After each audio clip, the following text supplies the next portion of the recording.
Population éprouvée par cette catastrophe naturelle.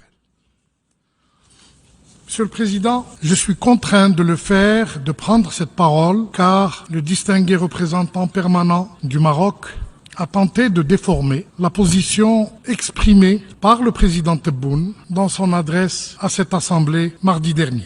C'est vrai, et nous le revendiquons, que le président Tebboune a clamé encore une fois le soutien sans faille de l'Algérie aux peuples qui vivent encore sous domination étrangère. Mais quand donc comprendra-t-on que notre soutien à la quête de libération des peuples encore sous domination coloniale tire son origine et sa raison d'être dans notre histoire et dans notre lutte de libération nationale?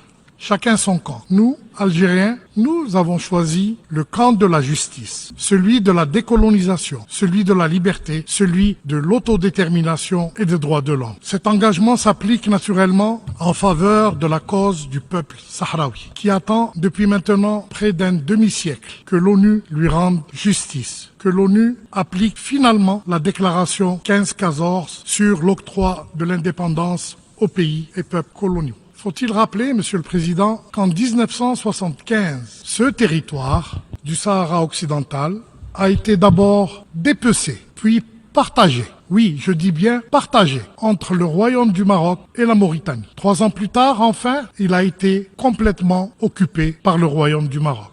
Les Nations Unies ont bien tenté de faire appliquer le droit international en créant la MINURSO. La MINURSO, c'est la mission des Nations Unies pour l'organisation d'un référendum au Sahara occidental. Cette mission demeure toujours sur le territoire du Sahara occidental comme un témoin de la volonté de la communauté internationale de mettre un terme à l'occupation et d'organiser une consultation libre et transparente du peuple sahraoui sur son devenir. Mais la MINURSO est régulièrement et jusqu'à ce jour empêchée d'organiser ce référendum d'autodétermination avec la mise en avant d'une nébuleuse proposition d'autonomie qui n'a jusqu'ici convaincu personne. Monsieur le Président, d'abord la nature de la question du Sahara occidental. C'est une question de décolonisation.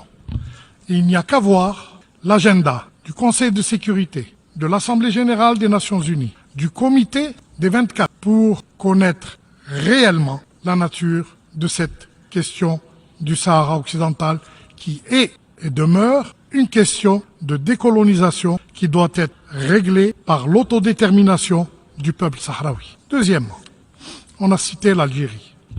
À tort, parce que l'Algérie n'est pas partie à ce conflit. Les 2 parties à ce conflit sont le Royaume du Maroc et le Front Polisario. Et c'est comme ça qu'ils ont négocié le cessez-le-feu.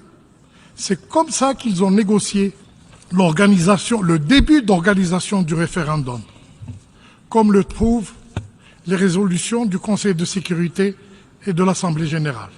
Et pour le règlement de ce conflit, la communauté internationale, et cela est prouvé par les documents qui circulent au niveau des Nations unies, appelle à déterminer le vœu des Sahraouis entre 2 propositions, le référendum ou l'autonomie. Et laissons les Sahraouis choisir dans la transparence d'un référendum organisé par les Nations unies.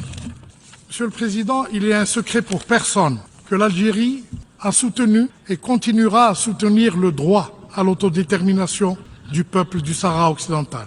C'est ce que le président Tebboune a proclamé avec franchise et conviction devant cette Assemblée mardi dernier. Et il n'est point besoin de le répéter. Je vous remercie.